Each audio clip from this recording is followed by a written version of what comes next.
the newest and perhaps final Tom Cruise Mission Impossible film, The Final Reckoning, comes out on May 23rd. That's this Friday at the time of recording this video. And so I thought, why not go back and look at the film that started it all for this franchise, 1996's original Mission Impossible film. And not just any release of Mission Impossible, but a very special release, and that is the original Laserdisc release of Mission Impossible. Because your mission, if you choose to accept it, is lots and lots of low end and bass. And this release right here has it in spades. So let's talk about it.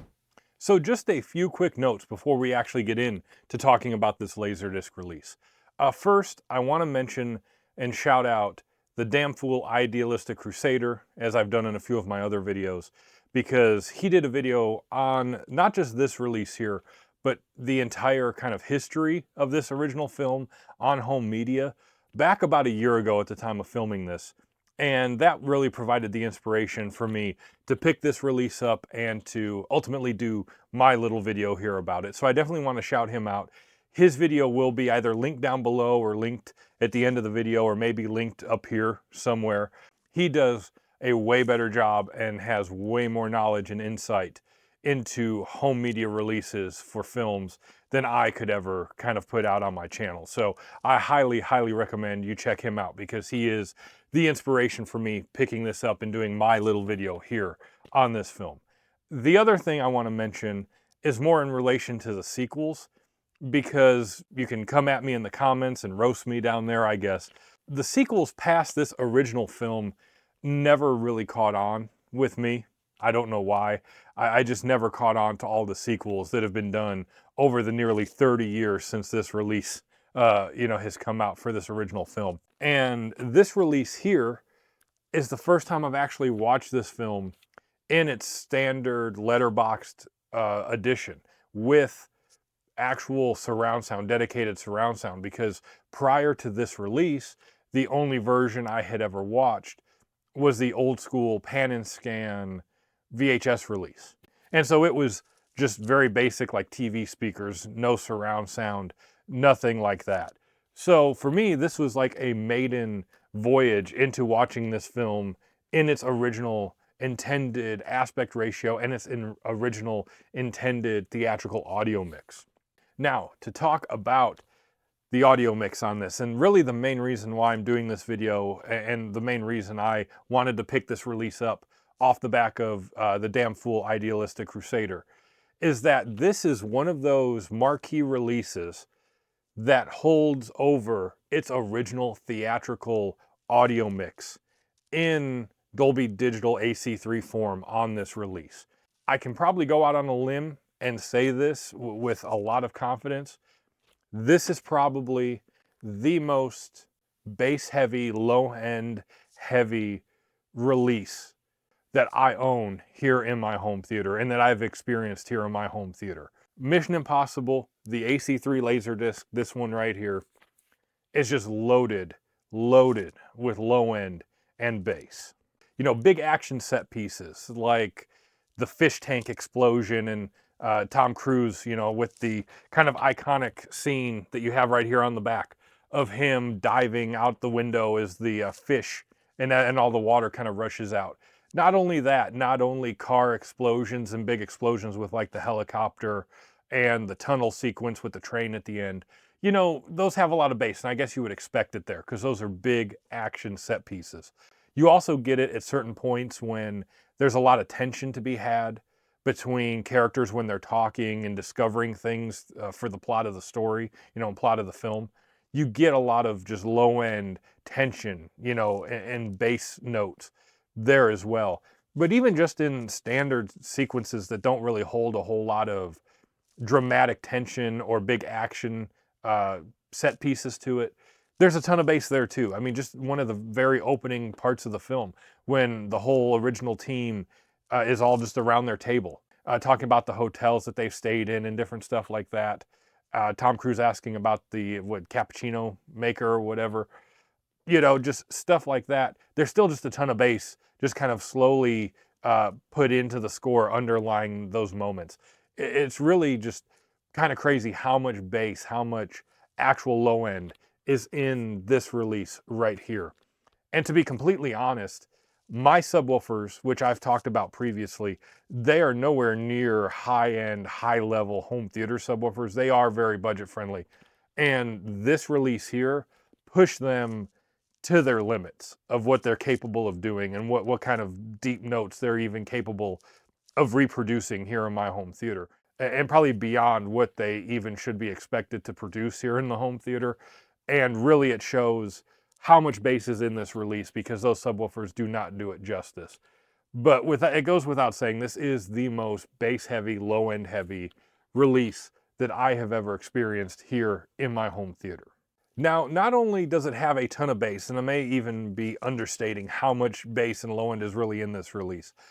Not just that, there is a lot of dynamic audio throughout the mix as well, and a few moments of tension where the score and everything like that kind of cut out, and you're really just left with small little audio effects in the different speaker channels as the dramatic tension kind of heightens. So a couple of the dialogue sequences with Tom Cruise include that, and of course, probably the most iconic part of this film, which is right down here in this little picture, but also in the gatefold that I'll show in a second, of Tom Cruise hanging down at Langley into the, like fortified room to get the knock list and all that stuff. There's just a lot of tension and dynamic audio without all that low end and the score coming in. It's just really toned down and really meant to like evoke a lot of tension and dramatic effect on there. And so for that reason alone, just on the audio side, this release is a highly, highly recommended release for anyone wanting to get into Laserdisc. Now, the audio side of things are just superb on this release here. And really that is the whole reason you would want to pick this up, is for the audio. The video side, the picture quality, is perfectly usable. It's fine. It's okay. It's nothing spectacular, but it's fine. Now, I've made this comment before. I'm going to make it again here. In and of themselves, if you were to directly compare a Laserdisc and a DVD in their straight composite video form, you would probably be about 50-50 between Laserdisc and DVD in terms of picture quality. Now, where I think that varies in modern home theaters here in 2025, I think DVDs tend to surpass this in quality. And that's only because I feel like there's more high-end Blu-ray players and 4K players, and even more budget-friendly Blu-ray and 4K players that can upscale DVDs to a respectable level. And so because of that, I still think DVDs, or maybe a Blu-ray or something, will probably have better picture quality, but the picture on this is still usable and still serviceable enough, especially here in my home theater, since I got rid of my Emotiva processor that was adding in those kind of video effects. Getting that out of the chain and just going straight into my receiver has produced a lot better, just a much better experience, for video quality on Laserdisc, and this is no exception. But still, compared to like DVD and Blu-ray releases, I would imagine those in terms of picture quality may look slightly better than this, but the audio quality hands down wins on this Laserdisc versus almost any other form of media that you can get this film on. Now, I do say almost any other form of media, and this is another thing I have to credit the damn fool Idealistic Crusader with.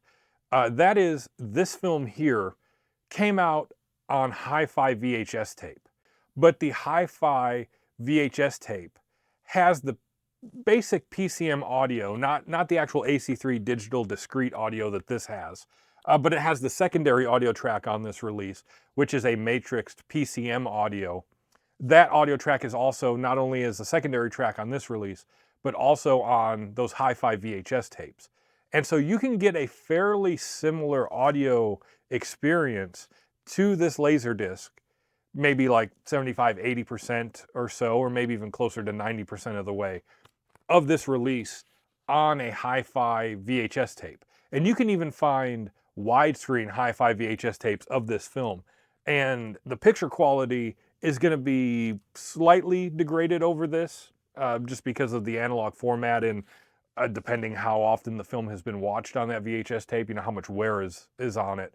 But you can find those tapes online as well that are widescreen with the PCM audio mix in hi-fi form that will give you a pretty good comparison to this Laserdisc here. And so that is really the only other form of home media that has any resemblance to this original audio mix that's on here.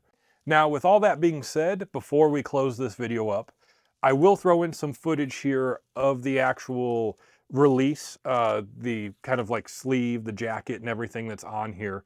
I'll throw some high quality pictures and B-roll in here for you to see. But this comes in a gatefold case. It has the traditional poster art of Tom Cruise's silhouette and the Mission Impossible text and everything on here.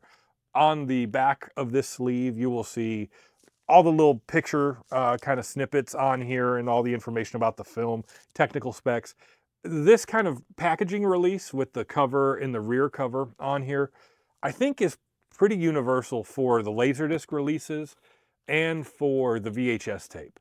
But this is kind of like the standard old school original art. And on the sleeve, even though this one's kind of beat up, it's in a red sleeve, or a red spine, I should say, on the side with all the information. And then on the inside, which again, I'll throw in a high quality image in here, it does have the gatefold of Tom Cruise, you know, in Langley up against the floor, you know, which is one of the iconic kind of pictures for this film, you know, kind of, you know, for this franchise and everything. The last thing I do want to mention about this before we end this video, this is not an extremely obscure, hard to find, rare print of the film. These are pretty much out there in a fair abundance. So you can go on like eBay and find these releases in this form on Laserdisc for less than like $8 to $10 pretty routinely. And you can find brand new copies on eBay for less than like 20 bucks that are still sealed in the plastic wrap.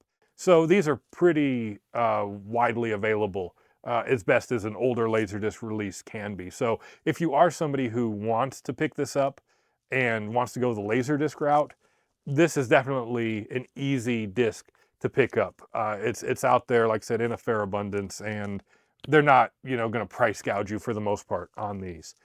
And one last thing I do want to say about this, and again, I'm echoing the damn fool Idealistic Crusader with this. If you are getting into Laserdisc, if you're just starting out, this film here definitely is one that should be on your list to pick up. Like for me, the original THX AC-3 Laserdisc version of Alien, I think is one you should pick up. Perhaps if you have a little more money to spend, one of the Star Wars releases, whether it's the definitive collection that I did a video on, whether it's the Faces release, whether it's the special edition release, whether or not you like those version of the films or not, but at least for the audio, the special edition releases are pretty good. Those, you know, I think are ones you should probably get for your collection. And right alongside that, I think should be this. This, just for the audio mix alone, is worth having. And this is one of those prime examples of why Laserdisc, I think, is still hanging around, even as kind of a collector's boutique kind of niche kind of thing, because this has the theatrical, discrete audio that you can't really find anywhere else. This is it. Or you go and find and watch an original release print at a theater that may show it. I mean, that's about it. Those are your only options. And so I highly, highly recommend picking this up for your collection if you're wanting to get into Laserdisc. This is an affordable piece of Laserdisc history to have in your collection that will give you an insane amount of low end and really push your system to its limits in that aspect. And so with that, I'm going to wrap this video up. I just want to say just a big thank you to everyone out there for subscribing to the channel, viewing my content, leaving comments, leaving likes, all that good stuff. I really do appreciate it. It's really humbling, like I say, you know, all the time on here, to see the amount of support and interaction I've had with everybody out there, you know, with this channel. I really do appreciate it. It really helps motivate me and show me, you know, that there is a community out there for this type of content. And with that, be on the lookout. I got more stuff in the works coming out shortly. Not only more Laserdisc and media-based content, I have some more equipment-based content that's in the works that's going to be coming out. I'm going to talk about my Sim 2 Mico projector. I'm going to talk about my other endgame item that I recently picked up that I have a post about, you know, kind of asking people to guess what it is. There may be somebody in the comments who has actually nailed what that item is. But yeah, a lot of stuff there, some stuff about Laserdisc and other media releases. So if you're interested in this type of content, definitely consider subbing to the channel and hitting that notification bell, you know, all the typical YouTuber stuff that we like to say. And with that, I will see you guys in the next video, the next time right here on Secondhand Home Theater. Thank you.